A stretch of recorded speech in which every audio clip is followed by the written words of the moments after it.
It's a very good morning to the Gelding. Gelding, we're back live. Isn't it wonderful? Good morning, Professor.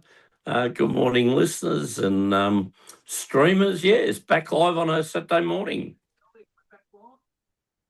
Got a bit of feedback too. I've got to get used to doing this again. Yeah, echo, echo, echo.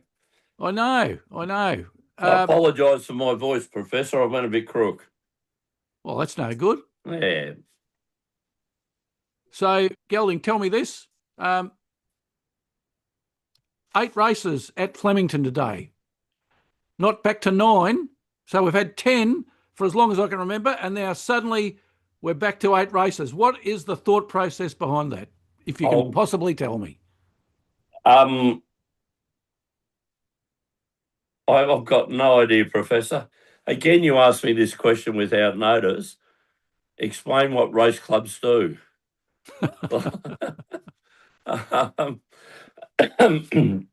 We have 10 races on May meeting, obviously for turnover. Then I suppose we have 9 races. Is it because it's Anzac Day?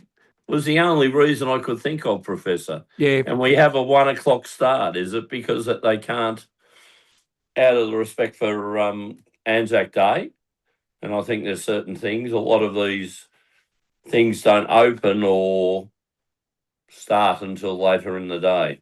Yeah, you're quite right, Gelding. The legislation surrounding Anzac Day says you can't charge an admission fee up until a certain time.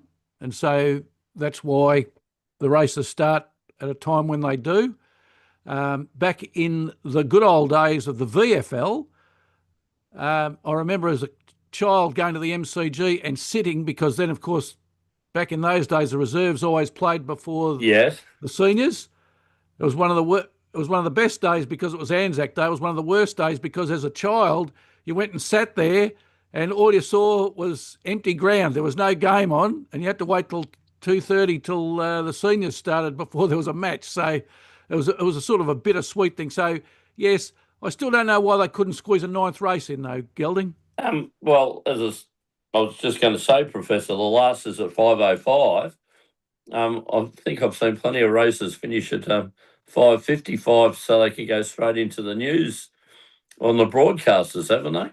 Yes, exactly, Gelding. And not only that, they could have tampered with the time between races as well if they wanted to fit that nice 9th race in, because 35 minutes, I've seen 30 minutes between races, even sometimes a little bit shorter time. As I keep saying, Professor, you keep bringing common sense to arguments, and in the same breath you ask why are race clubs doing this. All right, Gelding. Well, the viewers haven't come here to listen to us worry about what racing clubs are doing. What they've done is come here to talk about us, give our best 4 bets for the Flemington meeting today. 8 race card, as I said, the first at 1 p.m, the last at 5:05 p.m. We're protecting a 25% win rate and 100% place rate from last week, Gelding, which is terrific. Race, the feature race today, race 6 at St Ledger, a listed race for 3-year-olds over 2,800 metres. So we're getting up in length, worth $200,000. The track's a good 4. Gelding, the rail's in the true position. Can you believe it? Should be a perfect track, Professor. Beautiful weather, sun's shining outside. During the week, it's been fantastic. The weather, really, autumn, roundabout Easter, you just seem to get fantastic weather. You couldn't get any better. So, and as I've said plenty of times, Flemington I regard as, well, the best track in the Southern Hemisphere, comparable to everything in the world, I would say. So should be a beautiful service. Think you'd get big fields, so you should get your chance from wherever you are, Professor, but kind of sitting that midfield on pace always seems to be the preferable position. All right, Gelding, what are your 2 best bets for today's meeting? Well, Professor, I'm going in the first half of the program Unbelievable, today. Gelding. Unbelievable. Well, my turn to get the bets on, and I thought, well, they've given me a bit of time with the first race at 1 o'clock. So, look, I like two lightly raced horses, Professor. The first is a 3-year-old filly in race 2, number 6, Carado, trained by Graham Begg, who has a fantastic team of horses in today, Professor, and is certainly, excuse me, is certainly building a great racing team. This 3-year-old filly is to be ridden by Bo Mertens. You know, we're having a bit of a love-hate relationship with Bo Mertens. He's rode some good races and some ordinary races in our opinion. But this 3-year-old filly, Professor, which is by Luke De Vago, it's had 5 starts for 2 wins, a second and a third. It won its last start over 1400 at Sandown, Professor, beating that field by 4.8 lengths. Steps up to Saturday class in a benchmark 70, but, well, to put it bluntly, Professor, it just thrashed the horses last start at Sandown. And Graham Begg had come from, again, just a great training model, Professor. Won its maiden at Geelong over 1300. Sets it up to a midweek at Sandown 64 over 1400, carrying 59. It wins that by almost 5 lengths going away.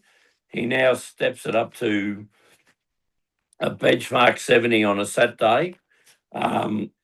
Rises 3 kilos, Professor, but as Gordon Choles is away, riding interstate, it only goes up to 58.5 because of the rise in grade, Professor.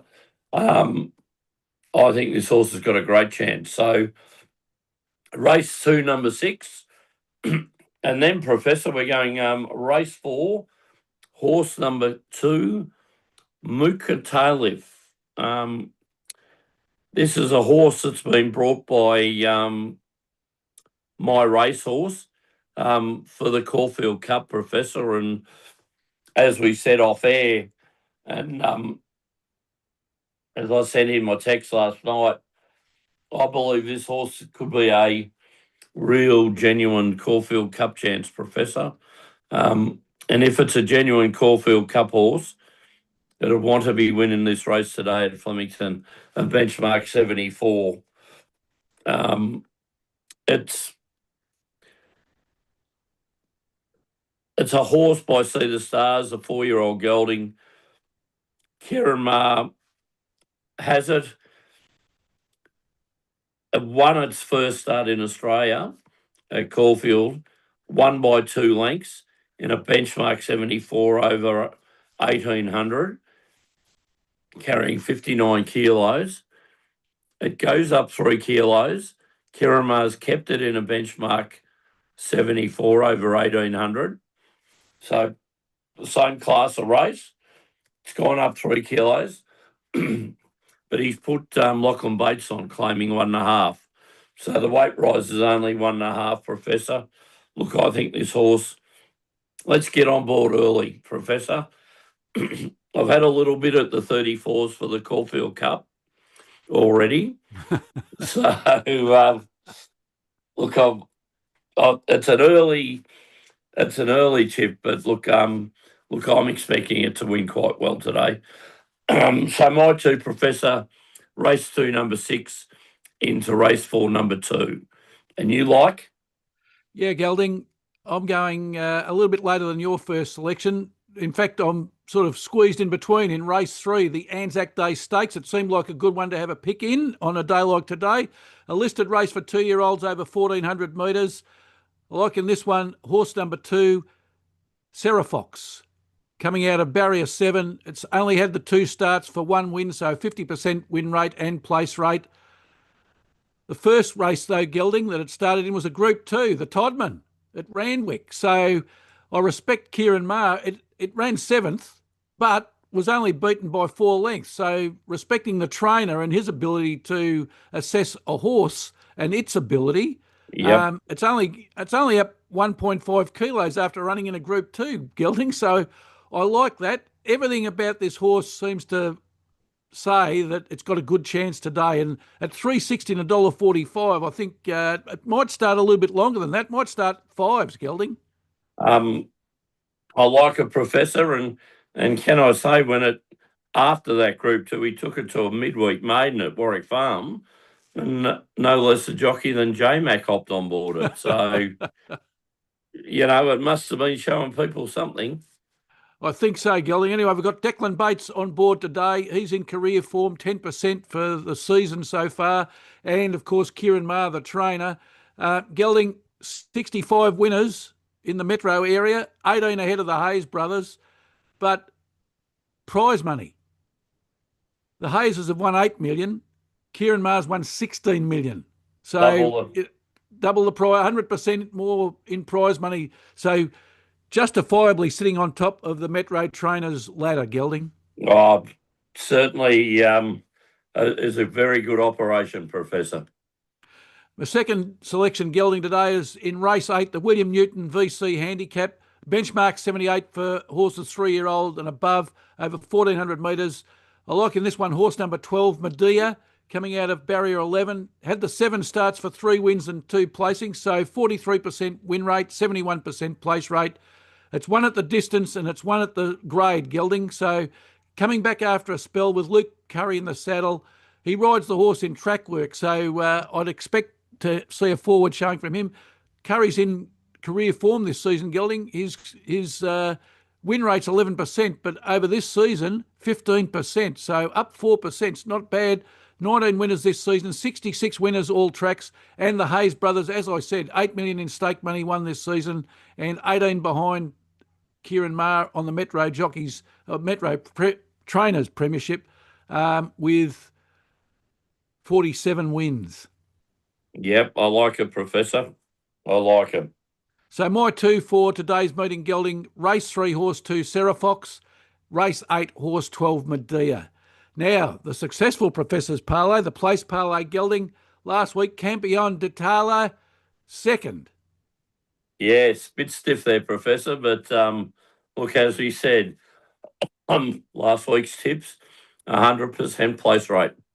Yeah, we did very well, Gelding, and we parlayed that into Gold Coast to beat Essendon. They only just got across the line. Gold Coast didn't impress me all that much, and Essendon did, Gelding. Yeah, certainly Essendon. It's a different Essendon side from 3 weeks ago. It is. I'll be interested to see how they go this week, though. Yes, it will be an interesting game today. It will. And we parlayed that into Fremantle, who are on top of the world at the moment, to beat the West Coast Eagles, and they did quite comfortably. So the parlay, 7 from 15, Gelding, 47%. If we get up today, we're back to 50%. So I'm hopeful that that will be the case at the end of the race meeting today. Fantastic. It's just fantastic, Professor. That if people aren't on board, jump on board. That is just a percentage win rate, which is unheard of for picking three different events. All right, Gelding. So this week's parlay, we go for race 4, horse 2, Muktalifi, for all the reasons that you mentioned before. And I do like that we're getting on early, that one. So I hope the viewers there listen to what you had to say about it. Very nice odds for getting on in the Cup now. Oh, well, yep. There'll be a few more, Professor, but look, it's good to follow these type of horses when they come over. People invest in them, they bring them over, and you know that they've got these big targets on board. So, yeah, it's good. I like it. We'll parlay Muktalifi into the AFL this weekend, Gelding. Fremantle playing at home to beat Carlton. Freo second on the ladder. They've won 5 from 6. In fact, they've won 5 out of their last 5. Very frugal defence, Gelding. 379 points against. It's that far in front of everybody else, it doesn't matter. They only allow us, on average, 63 points per game. So let's face it, they're number one in the league for defence, and I can't see Carlton kicking a winning score. They got rid of Curnow, Gelding. Who have they replaced him with? Nobody. Well, yeah. What they were bragging about a couple of years ago, they had the two Coleman medalists. One's in Sydney, and Mackay just seems to be a shadow of the former player he was. Exactly, Gelding. Carlton, they allow 100 points per game. Yeah. Yeah. Not going to win many games like that. I can certainly relate to that, Professor, after watching last night's performance. Well, and the bookies don't like them either, Gelding. You can get 39.5 points start, and I think I'd want some more than that. Yep. It could be an ouch game for the Blues. And we'll parlay that into St Kilda playing at Marvel to beat West Coast, who are travelling. St Kilda 13th, West Coast Eagles 15th. They've both only won 2 games, but I think St Kilda look the better side, Gelding. I'm with you, Professor. I reckon St Kilda have been playing all right.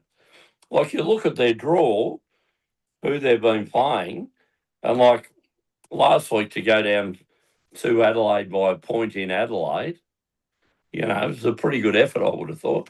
Yes, it was, Gelding. What I don't like about West Coast, they're 17th out of 18 for points for. So they're down the bottom of the ladder there, and they're 18th out of 18 for points against. They allow 116 points per game on average. Yep. Wow. So I think St Kilda will kick a winning score. So the Professor's parlay for this week, race 4, horse 2, Mook Talifi into Fremantle to beat Carlton, into St Kilda to beat the West Coast Eagles. So, well, Gelding, another live showdown. Well, Professor, we're